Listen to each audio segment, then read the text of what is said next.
bora começar uma jornada incrível. A gente vai voltar milhares de anos no tempo para descobrir uma coisa. As raízes da educação são muito, mas muito mais antigas e surpreendentes do que a gente costuma pensar. Pensa rápido. As primeiras escolas do mundo. O que vem na cabeça? Quase certeza que a resposta pode trazer uma surpresa. Que tal a gente desafiar essa ideia? Pois é, o mais comum é a gente pensar logo na Grécia, nas academias ou então nos fóruns de Roma, né? E claro, eles são super importantes, pilares da educação ocidental, só que a história do conhecimento humano, ela é bem mais antiga e começou em um lugar totalmente diferente. Então, para a gente achar as origens de verdade, a gente tem que ir lá no comecinho de tudo, lá no ponto de partida da humanidade. A gente está falando do berço do conhecimento, um lugar onde aprender não era luxo, era a chave para sobreviver. E esse lugar é o continente africano. Olha, pode esquecer a imagem de sala de aula, lousa, essas coisas. Nas primeiras comunidades africanas, o conhecimento estava entrelaçado com a vida. Era o dia a dia, sabe? Aprender a caçar, a coletar, a entender os sinais da natureza. Tudo isso era passado para frente, de geração em geração. Não tinha livro. O aprendizado era na prática, na observação e, o mais importante, na palavra falada. E esse provérbio africano aqui ele é de uma força incrível. Pensa bem, numa cultura que não usava a escrita, cada pessoa mais velha era literalmente uma biblioteca viva, um arquivo de histórias de tradições de todo o conhecimento acumulado. Perder um ancião era como ver uma biblioteca inteira pegar fogo. Essa é a pura essência da tradição oral. Antes da escrita, o que valia era a memória do grupo, da comunidade. Era o único registro que existia. O conhecimento não ficava guardado em prateleiras. Ele vivia no coração e na mente das pessoas, passando de boca em boca. E essa transmissão de conhecimento era super rica, de várias formas diferentes. Tinha os mitos, aquelas histórias grandiosas que explicavam o universo, tinha as lendas dos heróis, os antepassados, e tinha também as canções, que pareciam simples, mas ensinavam tudo, desde como plantar até valores importantes. Cada coisa tinha seu lugar, seu propósito, para formar as pessoas e fortalecer a comunidade.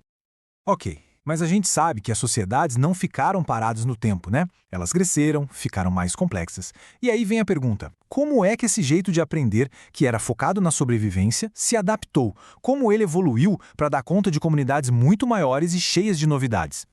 A grande virada de chave foi a Revolução Neolítica. Foi o momento em que as pessoas pararam de se mudar o tempo todo e começaram a viver em lugares fixos, em aldeias. E aí, claro, tudo mudou.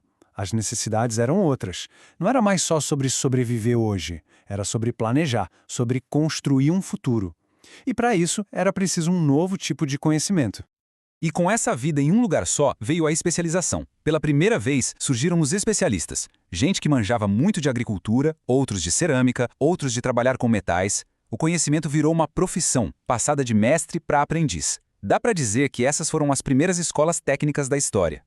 E aqui tem um ponto que é absolutamente fundamental: o papel das mulheres. Elas não eram só coadjuvantes, não.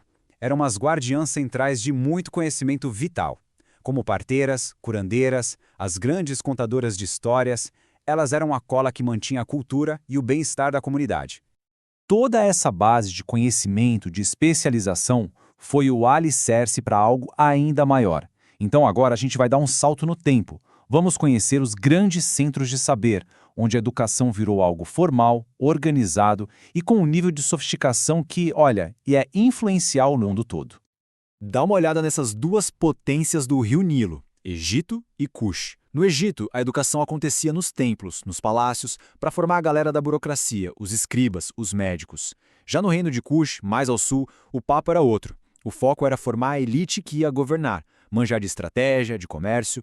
Eram dois sistemas diferentes com focos distintos, mas os dois eram absurdamente avançados para a época. E é bom que se diga, o conhecimento não ficou só ali no Nilo, não. Lá na África Ocidental, surgiram cidades que se tornaram lendárias. Lugares como Timbuktu, Gao, Diene viraram verdadeiros polos de saber. Vinha gente do mundo todo para estudar filosofia, matemática, astronomia. Eram, sem exagero, as grandes universidades daquele tempo. O que a gente percebe com isso é que a educação tinha um propósito bem claro. Era funcional. Cada grupo da sociedade recebia um tipo de treinamento específico para sua função. Os escribas e sacerdotes, por exemplo, tinham a formação mais pesada. A realeza aprendia a governar. Os artesãos aprendiam seu ofício. A educação era, na prática, a grande ferramenta para manter a civilização organizada e caminhando para frente. Tudo isso é muito legal. Uma história incrível. Mas e hoje?